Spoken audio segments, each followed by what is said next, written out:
ፍጹም አምላክ ነው ፍጹም ሰው ነው ስንል ሰውም ነው አምላክም ነው። ፍጹም አምላክ ነው ስንል ሰውነቱን ለቆ አይደለም፣ መለኮት ከስጋ ጋር ተዋህዷልና። ፍጹም አምላክ ነው ስንል ደግሞ ሰውነቱ ጠፍቶ አይደለም። መዋሃድ ሁለትነትን አስወግዶ አንድ መሆን ነው እንጂ መዋሃድ መጠፋፋት አይደለም።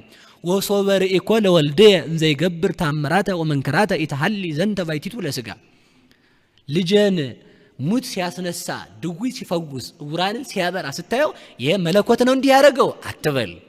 ወሶበር ኢኮ ለወልደ እንዘ ይርህ ወይ ጸም ወይ ደክም መንገድ ሄዶ ሲደክመው ሲጠማው ሲርበው ስታይ ደግሞ ምን አትበል።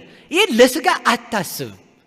ተዋህዶ ሁለትነትን አስወግዷል። አንድ አካል አንድ ባህሪ ይባላል። አምላክም ሰውም ነው ስንል አምላክ ይራባል የሚል ጥያቄ ይነሳል። የማይራበው ከምን ጋር ተዋህደ ነው ያልነው? ከሚራበው ጋር። ቀድሞ ስንራብ ያለ ፈቃዳችን ነው። አሁን ግን የማይራበው ከሚራበው ጋር ስለተዋህደ አሁን ክርስቶስ ሲራብ በፈቃዱ ነው ማለት ነው። ምን ማለት ነው በፈቃዱ ማለት? እስኪ አንድ ጥያቄ ልጠይቃችሁ ሁላችሁም። አንድ መምህር ብላክቦርድ ላይ ያስተማረ ሀ ብሎ ይጽፋል። ሀ ብሎ ጻፈ። ከዛ ሀ ሲል ቆየ ሰው ተማሪው ማለት ሀ በሉ ሀ ሲሉ ሁ ሲሉ ቆዩ ተማሪዎቹ ማለት ነው። ከዛ ዘወር ይልና ታሜ ይቺ ማን ነበረች ሲቢል አሁን አያውቀውም? ያውቀዋል። የምን ሆነ ማለት ነው? አዋቂ መለኮት ከስጋ ጋር ስለተዋሃደ ስጋ አልዓዛርን የተቀበራችሁት ሲል የፈቃድ ነው ማለት ነው። የፈቃድ ነው ማለት ምን ማለት ነው? እያወቀ ነው የሚጠይቀው። ምን ይላሉ ሊቃውንቱ? ጠየቀ ተራበ አሉ። ተመልከቱ። አላ ከመይሃብ መካናት ለጥንተ ትስቢቱ ተራበ ተጠማው ተራብኩ አለ። መራቡ መጠማቱ መጠየቁ በፈቃዱ ነው እንጂ ሰው መሆኑን ለማጠየቅ ነው እንጂ መራቡም መጠየቁም መጠማቱም ምንድነው? የፈቃድ ነው። ለምን? ማይምረ ህዋአት መለኮት ከስጋ ጋር ስለተዋሃደ ማለት ነው። ስለዚህ ምን ይሆናል? መራቡ የፈቃድ ይሆናል፣ መጠማቱ የፈቃድ ይሆናል። ለምሳሌ ምንድነው ያለው ቅዱስ ጴጥሮስም አንድ ከተማ ላይ ሲደርሱ ጴጥሮስን ሄደው መምህራችሁ ግብር አይከፍልም የሚል ጥያቄ ጠየቁ። አንድ ጥያቄ።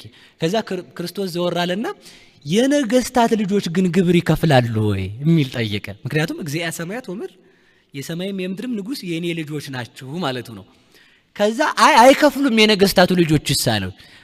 የነገስታቱ ልጆች ካልከፈሉ እንደማይከፍሉ አንተ ከመሰከርክ እንግዳውስ እንዳይሰናከሉ ሂድና ወደ ባህር ሂድ፣ አሳ ታገኛለህ፣ ከአሳ ውስጥ ሆድ ውስጥ እንቁ ታገኛለህ፣ እንቁን አወጥተህ ስጣቸው አለው። ይኸው አምላክም ሰውም ልብ እንበል እንደ ሰውነቱ የነገስታት ልጆች ይገብራሉ ብሎ ጠየቀው ጴጥሮስን። ይኸው ይገብራሉ ብሎ ሲጠይቀው ያንን እንደሚመልስም ያውቃል። ያን ሲጠይቅ ግን እያወቀ ነው የሚጠይቀው ነው። እያወቀ የሚጠይቀው አዋቂ ሰውም አምላክም ስለሆነ ነው። ሰውም ስለሆነ ፍጹም ሰው ስለሆነ እንደ ሰው ይጠይቃል። ሐመ ከመውሉደ ስጋ ሰው እንደመሆኑ እንደ ሰው ታመመ። ግን መታመሙ ደግሞ የፈቃድ ነው። ሰው የሚታመመው አሉ ሊቃውንት እኮ ናቸው ብንበላ ሌላ ችግር ይመጣል፣ ቢርበን ደግሞ እንከሳለን አሉ።